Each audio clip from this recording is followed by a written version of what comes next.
O líder dos apóstolos está morto. Mas eles não vão deixar a sua mensagem morrer.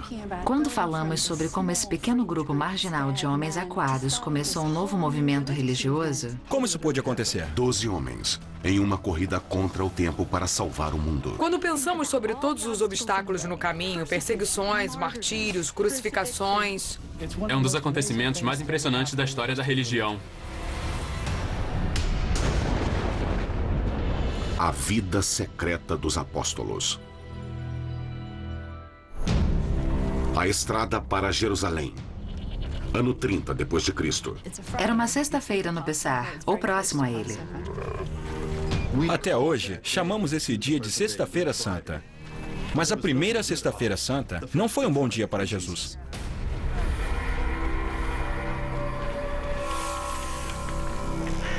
Os romanos gostavam de inventar as formas mais cruéis de matar as pessoas, mas a crucificação é uma das piores. O mais difícil numa crucificação é respirar. O condenado precisa tentar se levantar na cruz. É possível sobreviver, desde que a pessoa possa se suspender e ter espaço suficiente no peito para que os pulmões funcionem. Os pregos causam uma dor agonizante nos braços e nas pernas do criminoso.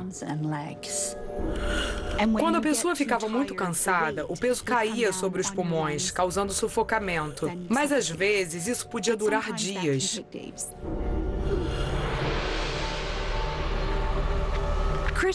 As crucificações serviam para intimidar. Era um aviso para os outros, caso se rebelassem contra o Império Romano. Morreriam dessa forma, humilhante, excruciante. Não é por acaso que a palavra excruciante tem uma cruz na sua raiz. Você pode sofrer essa morte terrível. Historicamente falando, eu não imagino que Jesus fosse cercado por uma multidão. Maria Madalena e as mulheres ficaram de vigília. Mas os apóstolos, os discípulos em quem Jesus mais confiava, não estavam lá.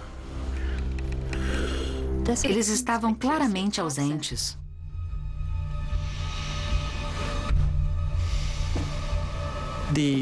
Os apóstolos se trancaram em um quarto por medo.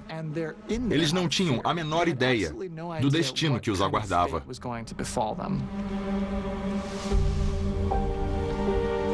Parece que eles se esconderam, o que faria sentido. Se Jesus foi preso por motivos políticos por se declarar o rei, quem o seguisse também teria sido condenado como insurgente. Eles sabiam que, a qualquer momento, os guardas romanos poderiam bater na porta para prender e executá-los também. Esses homens cujo mundo havia sido virado de cabeça para baixo são os 12 escolhidos de Jesus.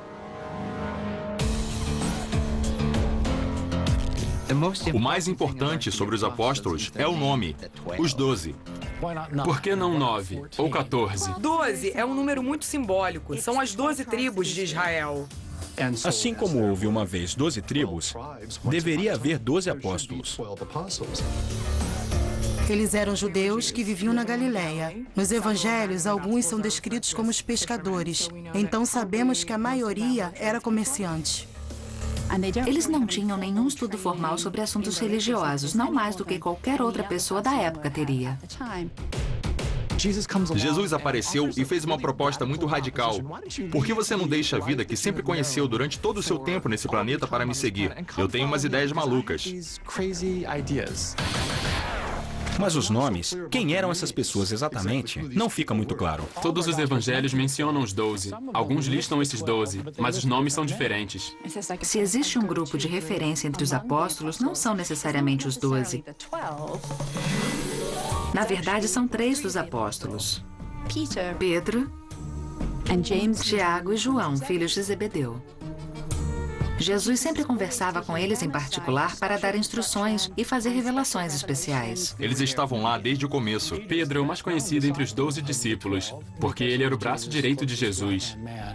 Ele originalmente não se chamava Pedro. Esse foi o apelido que Jesus deu a ele. O nome veio do grego Petra, que significa pedra. Mas quando lemos sobre a vida de Pedro, ele não parece uma rocha. Parece mais areia movediça. Como quando cortou a orelha de um dos homens enviados para prender Jesus e horas depois negou conhecê-lo. Quando perguntado se conhecia ou estava viajando com Jesus, ele negava prontamente qualquer envolvimento com essa pessoa. A tradição diz que Pedro mentia. Pedro fracassou. E é um momento de grande frustração para ele. Um momento que teria sido inimaginável alguns dias antes.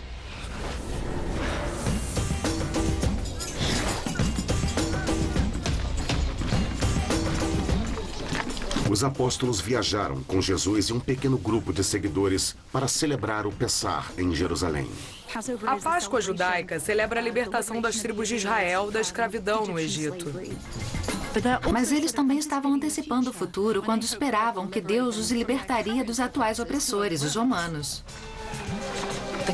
O governador romano na época era Pôncio Pilatos, e ele tinha consciência de que as coisas podiam sair do controle rapidamente. Para os romanos, Jesus não era ninguém, mas eles não podiam deixar que ele se tornasse alguém.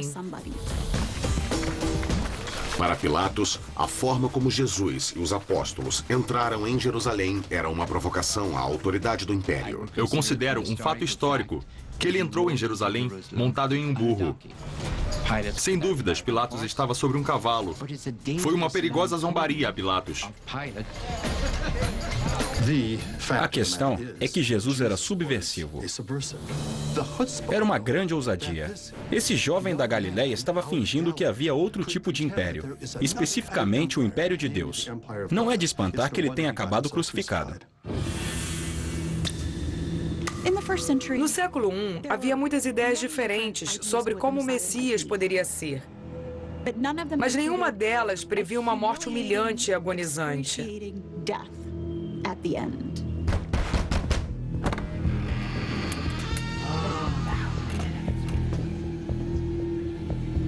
Nesse momento, quando estavam no cômodo superior, eles estavam apavorados, confusos e desesperados. Aquilo não era o que eles esperavam.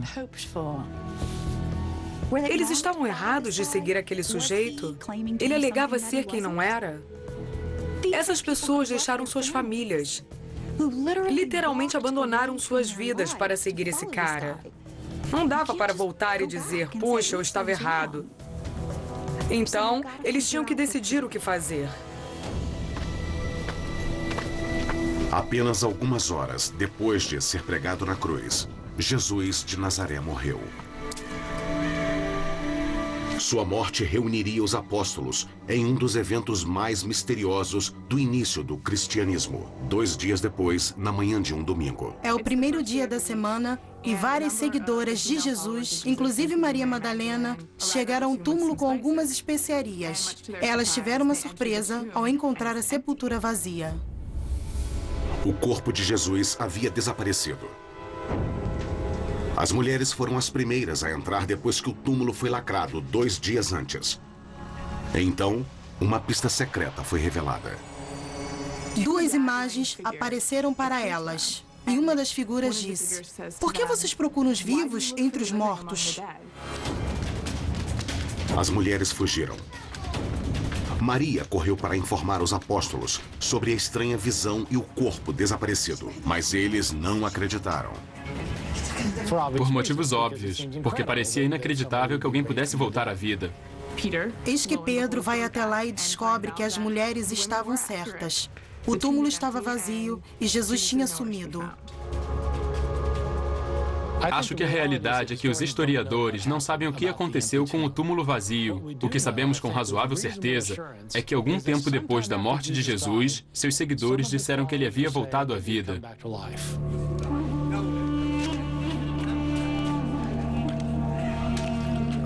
Eles começaram a ver Jesus. Jesus aparecia para eles.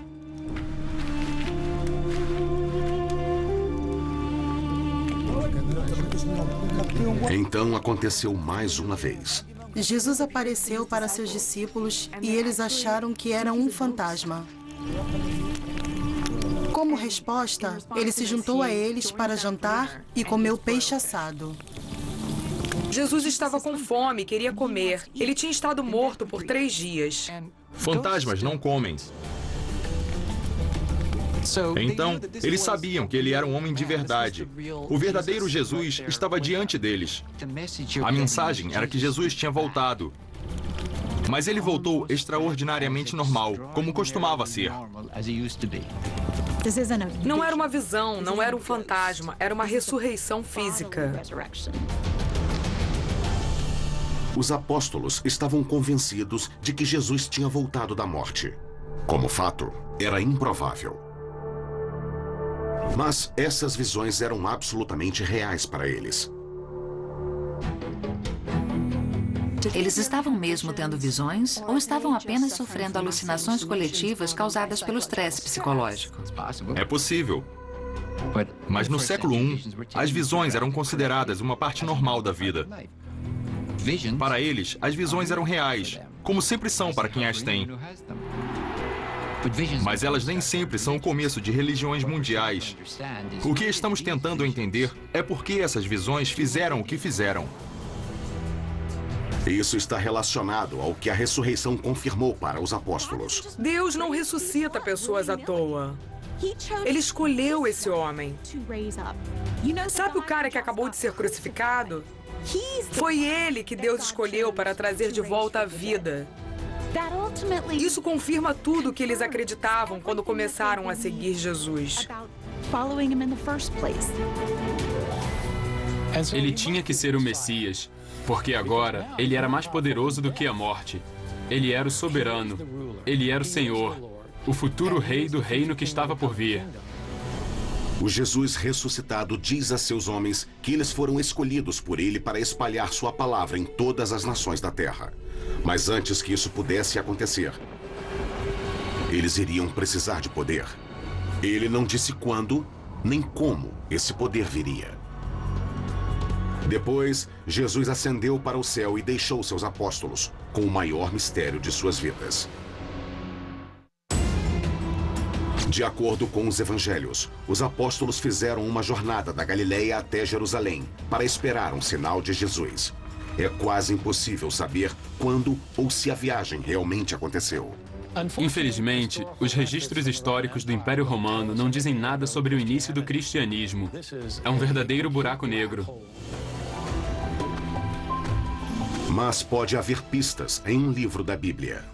O livro de Atos é o primeiro relato histórico da igreja. Não sabemos quem escreveu, mas o chamamos de Evangelho de Lucas. Ele escreveu os Atos dos Apóstolos para contar a história do início da igreja. Os Atos dos Apóstolos oferecem uma boa história fictícia. Não é bom registro histórico.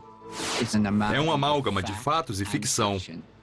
Do ponto de vista de talvez 100 anos após a morte de Cristo. Ao relatar esses eventos aparentemente inverossímeis, Lucas estava tentando seduzir o leitor a querer ouvir a história, a ouvir mais e talvez se juntar ao movimento. O livro de Atos começa com uma série de eventos milagrosos. Um dos primeiros acontece no Festival de Pentecostes, a palavra grega para a festa judaica, Shavuot, que celebra o momento em que Deus entregou os 10 mandamentos a Moisés.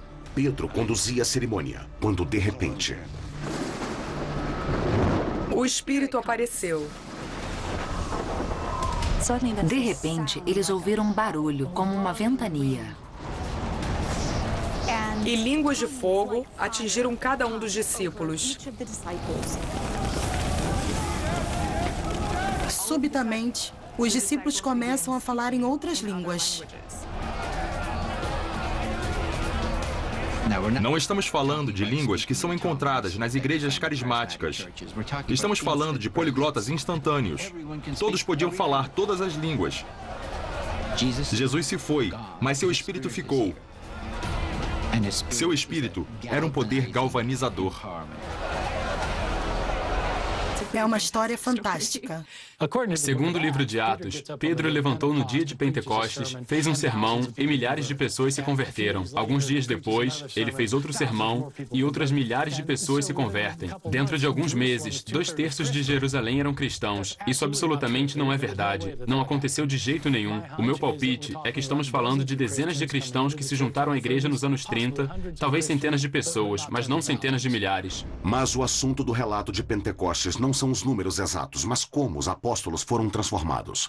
Esse é o ponto principal. Eles se sentiam confiantes para sair e espalhar a mensagem. É nesse momento que eles passaram de discípulos a apóstolos, os mensageiros de Deus.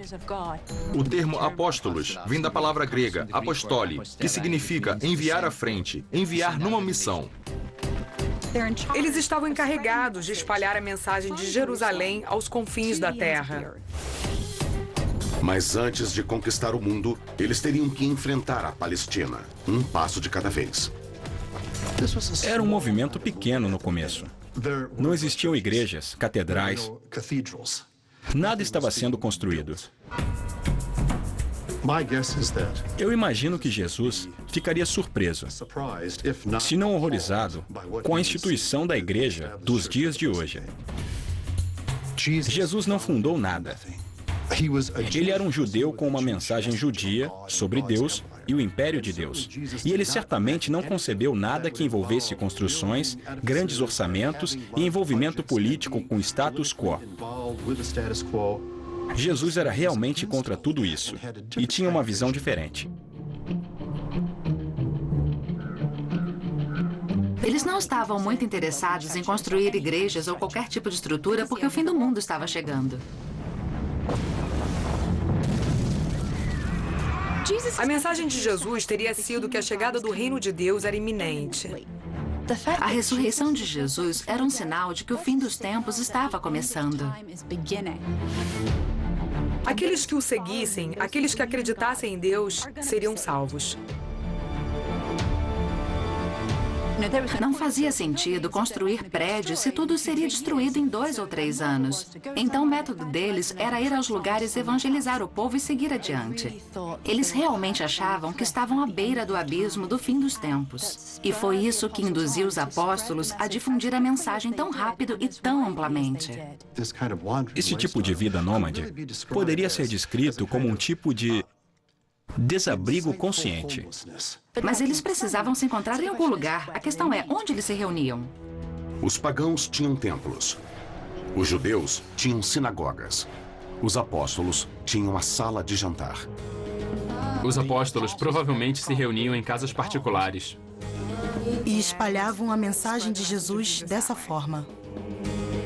As mulheres que eram responsáveis por administrar a vida doméstica eram muito importantes nesses lares. Mulheres ricas abriam suas casas oferecendo abrigo e comida aos discípulos. As mulheres, em geral, serviam como patronos dos apóstolos. Alguns pesquisadores acreditam que Maria Madalena era uma das muitas mulheres ricas que apoiavam os apóstolos e seus seguidores. Sabemos que existe uma passagem no livro de Lucas mencionando que ela ofereceu seus recursos ao movimento de Jesus. Mas de onde veio seu dinheiro? Será que ela era de fato a prostituta que tem sido retratada há cerca de 1.400 anos? No Novo Testamento, não existe nada indicando que ela fosse uma prostituta ou uma mulher adúltera. O meu palpite é que ela era uma viúva rica, que administrava um grande negócio de pesca. É possível que o nome de Maria Madalena venha de Magdala, uma vila pesqueira no Mar da Galileia. Nós simplesmente não sabemos. Os evangelhos não estavam interessados em falar sobre ela. Eles não dizem, por exemplo, se Maria Madalena teria optado por manter seu apoio ao movimento de Jesus em segredo. Os romanos haviam executado Jesus. Por que não iriam perseguir também seus seguidores? É comum a ideia de que quando o cristianismo começou, foi imediatamente declarado uma religião ilegal e os cristãos tiveram que se esconder em catacumbas. Esse ponto de vista decorre principalmente de assistir filmes demais. Os seguidores de Jesus definitivamente não foram caçados pelos romanos no ano 34 ou 35. Nos primeiros anos, os romanos não faziam distinção entre os que chamamos de cristãos e os judeus. E dá para entender por quê. Eles cultuavam o mesmo Deus, liam os mesmos textos, usavam a mesma língua. Eles eram judeus. E os romanos têm um histórico de deixar os judeus em paz. Ironicamente, a rede de estradas romanas, construída para transportar exércitos, pode ter ajudado os apóstolos a difundir o movimento cristão rapidamente. O Império Romano forneceu estradas excelentes e cidades maravilhosas. Tudo isso contribuiu para a disseminação do cristianismo. O crescimento da religião deve muito ao mundo romano e à sua infraestrutura. Se você perguntasse a um soldado romano se ele tinha ouvido falar de Jesus, mesmo alguns meses depois da crucificação, ele provavelmente diria que não. Mas para a instituição judaica, não era tão fácil esquecê-lo. Para os judeus, Jesus era visto como uma fraude ridícula. Talvez até mais depois que morreu. Teria sido muito difícil convencer os judeus de que Jesus era o Messias. Quando se fala sobre o papel do Messias no judaísmo do século I, seria expulsar os romanos. Ele seria o novo Moisés ou o novo Davi. Ninguém esperava que o Messias fosse crucificado. E era muito difícil convencer os judeus disso. Especialmente um judeu como Paulo de Tarso. Ninguém sabia na época, mas esse homem viria a ter um impacto tão grande sobre o nascimento do cristianismo como o próprio Jesus. Sabemos muito sobre Paulo porque ele fala de si mesmo nas suas epístolas.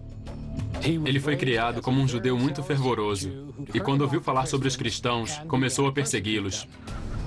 Nessa época, Paulo era radicalmente contra os judeus cristãos. Um deles era um jovem chamado Estevão. Estevão foi um líder cristão que fez um sermão atacando o templo judeu. Segundo o que consta nos Atos, ele basicamente condenava os judeus por terem sempre rejeitado e matado os profetas, assim como tinham rejeitado e matado Jesus. Paulo não nega que queria destruir judeus cristãos como Estevão, mas não chega a admitir que foi cúmplice de assassinato. Essa parte da história ficou para os Atos dos Apóstolos. Os Atos colocam Paulo no apedrejamento de Estevão.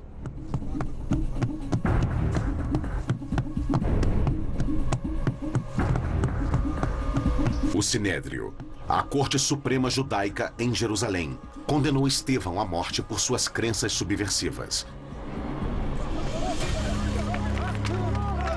Foi o primeiro martírio cristão e aconteceu fora de Jerusalém.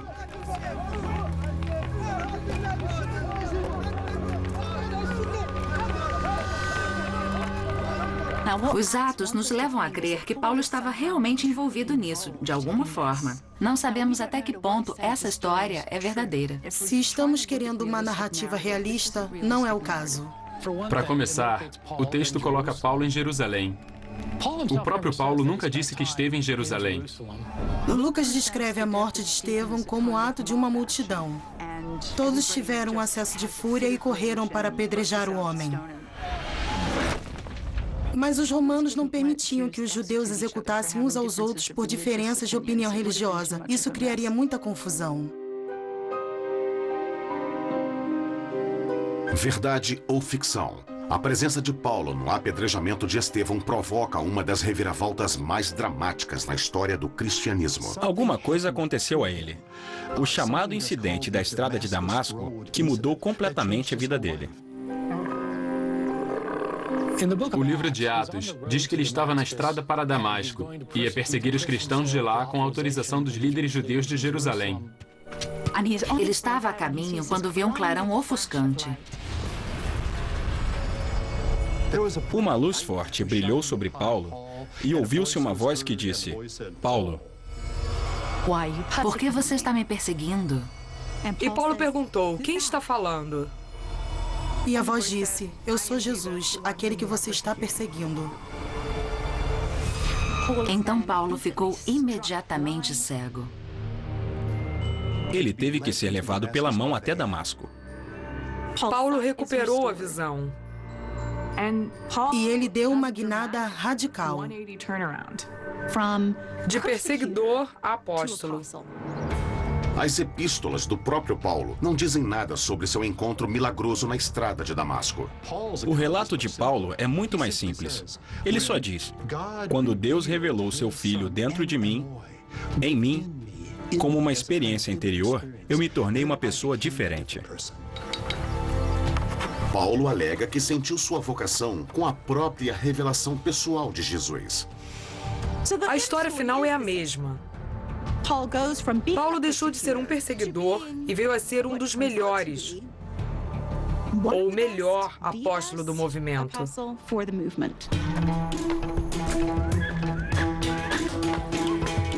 O melhor jeito era pegar a estrada e começar a caminhar.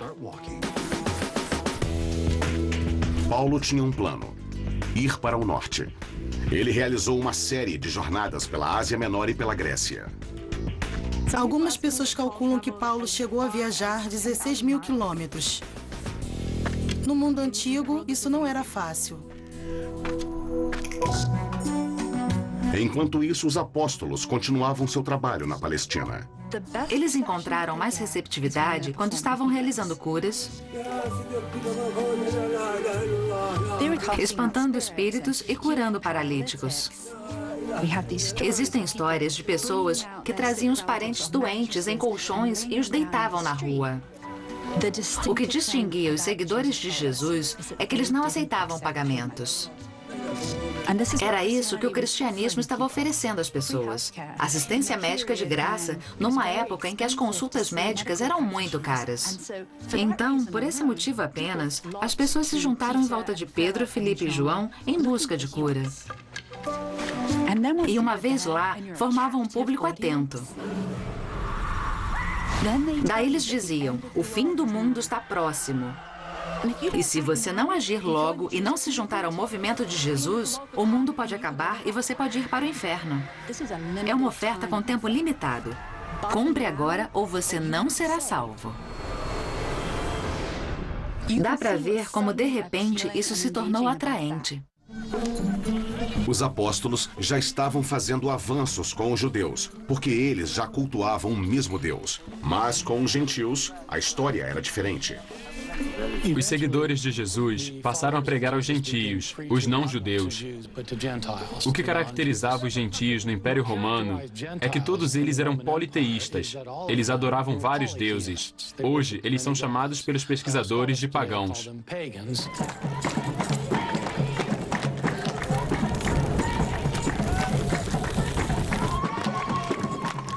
A atmosfera religiosa na antiguidade era muito diversificada. Os pagãos podiam venerar qualquer deus que quisessem.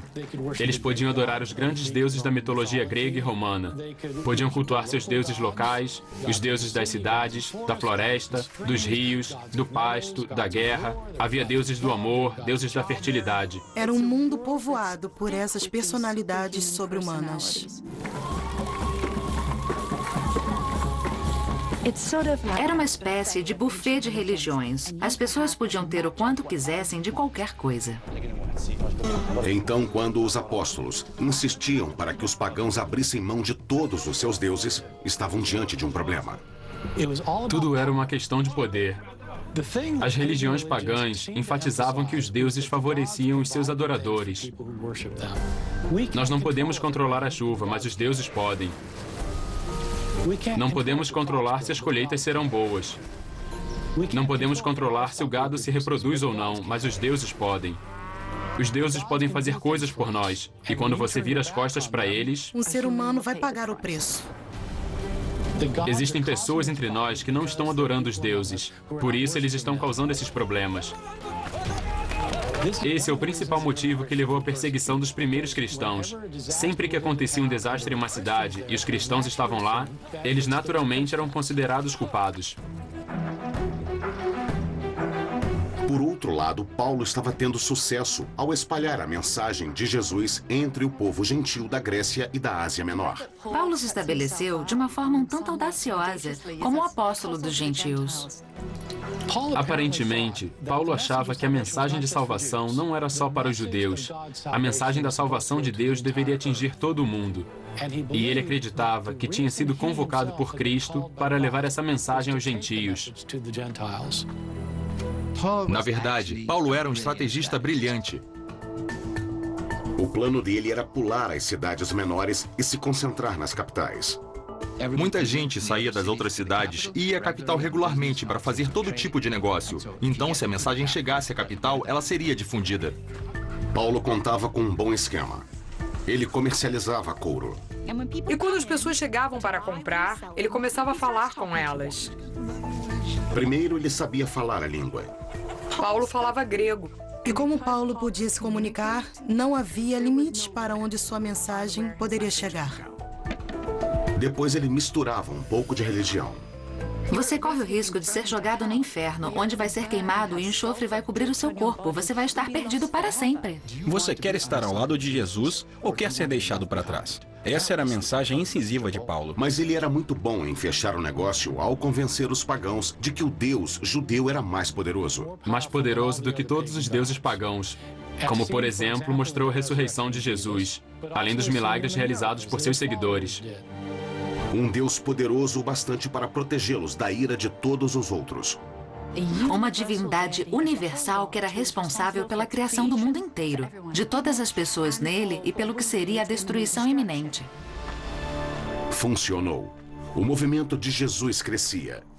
E Pedro e Paulo, seus dois pilares, estavam em completa sintonia. Os atos queriam retratar Pedro e Paulo quase como duas metades de uma laranja, digamos. Mas o fato é que havia uma certa tensão entre eles. Paulo era extremamente diferente dos outros.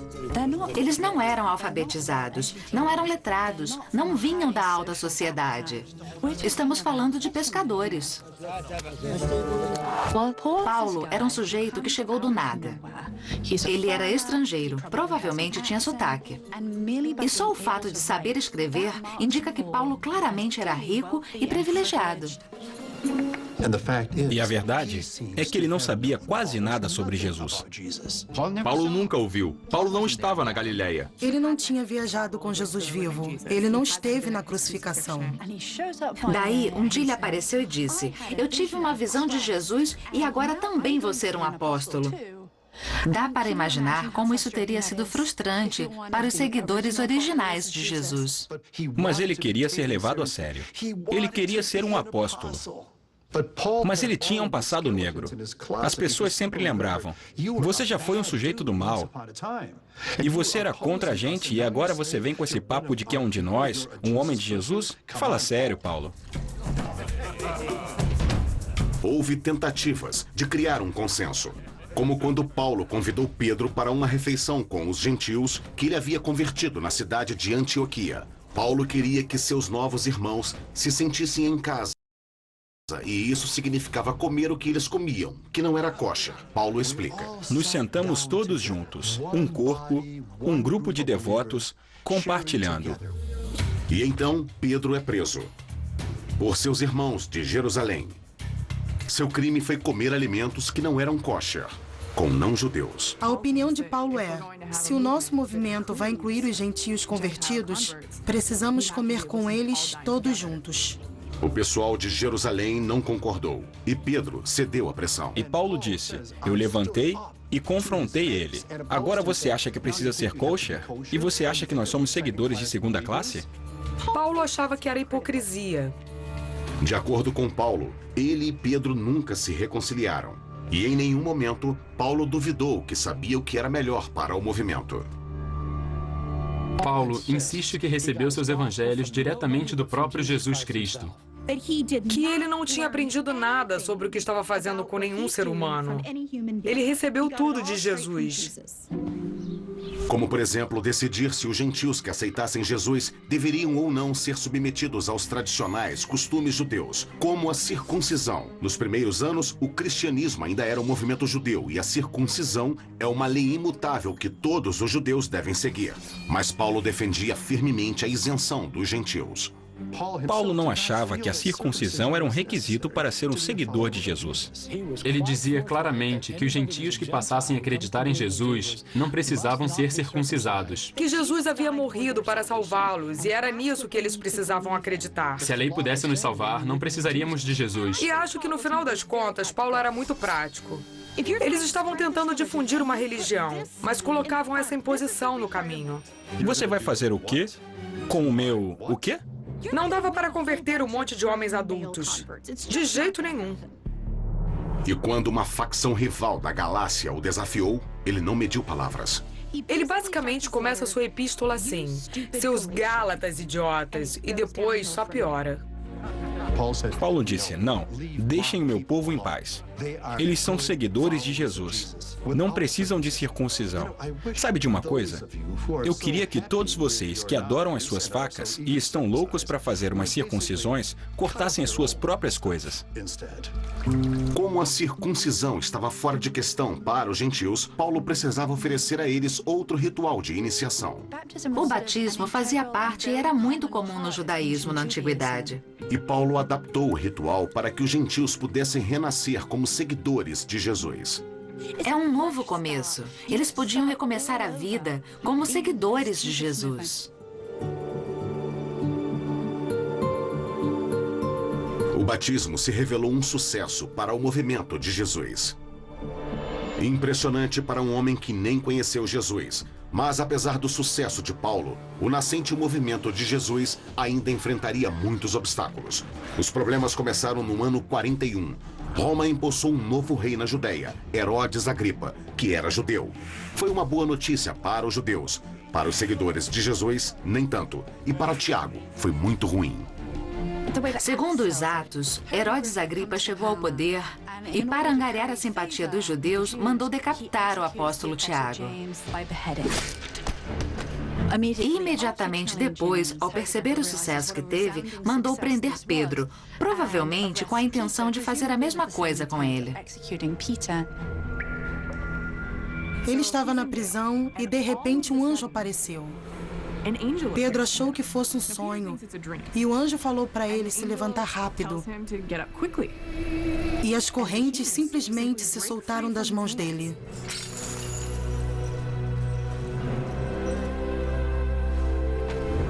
Depois da fuga milagrosa em Jerusalém, Pedro evitou chamar a atenção.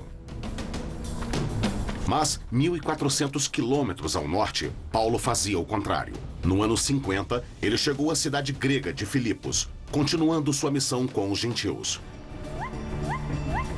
Para Paulo, um dia bom era quando ele conseguia converter mais uma alma, mesmo que isso envolvesse o exorcismo. O alvo foi uma jovem escrava que era vidente. Seus transes rendiam muitos lucros. Paulo não suportou ver a garota possuída por um demônio.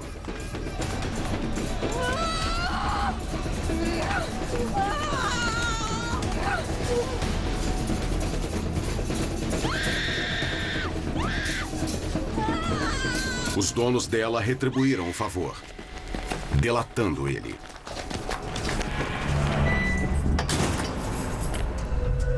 Ao longo da década seguinte, Paulo se tornou muito familiarizado com os calabouços romanos. Paulo escreveu muito, falou muito, converteu muita gente e ficou muito tempo na prisão. Mas ele sonha em levar sua missão até Roma.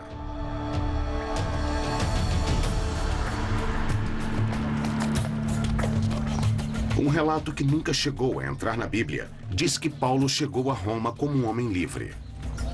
Paulo queria ir a Roma.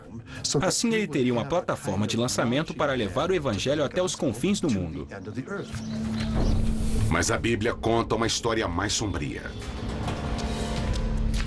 Ele foi preso em Jerusalém e levado a Roma para ser julgado. O livro de Atos termina com Paulo preso em Roma. Paulo estava atrás das grades. Tiago havia morrido. E Pedro desapareceu.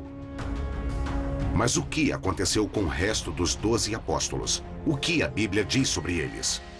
Nada. Nós praticamente não temos informação sobre os outros apóstolos. Mas temos lendas sobre as mortes horríveis. Barnabé foi esfolado até a morte na Armênia. Tomé foi morto com lanças. Por assassinos na Índia. André foi executado numa cruz em forma de X, provavelmente para aumentar o sofrimento. Nunca vamos saber se essas lendas são verdadeiras. Mas no ano 66, houve um acontecimento muito real. Muitos acharam que o apocalipse estava começando. No ano 66, muitos habitantes da Judéia estavam fartos do domínio romano e houve uma insurreição. Os romanos sitiaram a cidade de Jerusalém e o cerco durou vários anos. Os relatos que temos desse cerco a Jerusalém são pavorosos. As pessoas morriam dentro da cidade. Não tinham água, não tinham comida nenhuma. Os romanos usavam um método muito legal para cercar uma cidade murada. Eles montavam acampamento no lado de fora e ficavam lá, simplesmente esperando que as pessoas morressem ou se entregassem. E isso acabou acontecendo entre os anos de 66 e 70. Por fim, os romanos entraram, destruíram o resto da cidade e depois destruíram o templo de Deus. O sagrado templo de Deus foi arruinado. Um grande trauma para a comunidade judaica. Isso foi um cataclismo para os antigos judeus. E juntando esse evento, a mensagem cristã de que o fim estava próximo, de que Deus iria trazer o julgamento, os cristãos começaram a ver a destruição do templo como uma punição divina pela morte de Jesus. E isso parece ter sido um divisor de águas. Um divisor de águas entre a era judaica, a qual pertenciam os apóstolos, e uma nova era que viria a ser chamada de cristã. Em algum momento no final do século I, os seguidores de Jesus começaram a usar o termo cristão para se referir a si mesmos. No século IV, o imperador Constantino se converteu. E 1000 anos depois, Roma se tornaria o centro do mundo cristão. Diz a lenda que foi na cidade de Roma que Pedro e Paulo morreram. Temos uma fonte do século I indicando que Pedro e Paulo foram executados durante as perseguições de Nero no ano 64. Um grande incêndio consumiu a maior parte de Roma. Conhecemos a história de Nero tocando rabeca enquanto Roma ardia em chamas. Isso era muito ruim para sua imagem e ele precisava botar a culpa em alguém. Foi muito fácil culpar os cristãos porque, de qualquer forma, ninguém gostava deles. É possível que Paulo tenha sido um dos cristãos que foram executados.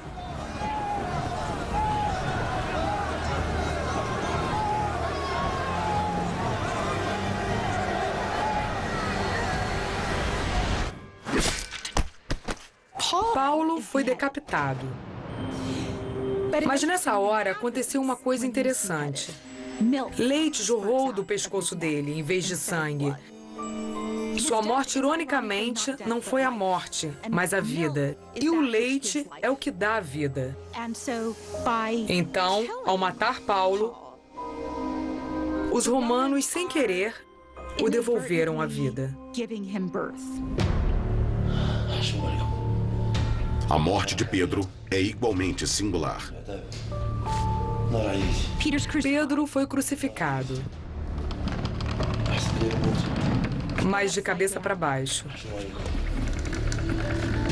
Dizem que ele foi crucificado assim porque achava que não era digno de morrer como Jesus morreu. Mas não é o que ele diz nos Atos de Pedro.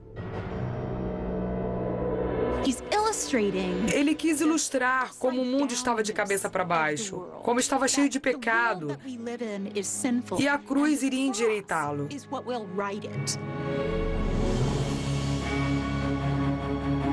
No ano 70 depois de Cristo, a maioria dos apóstolos estava morta. E o movimento estava em outras mãos.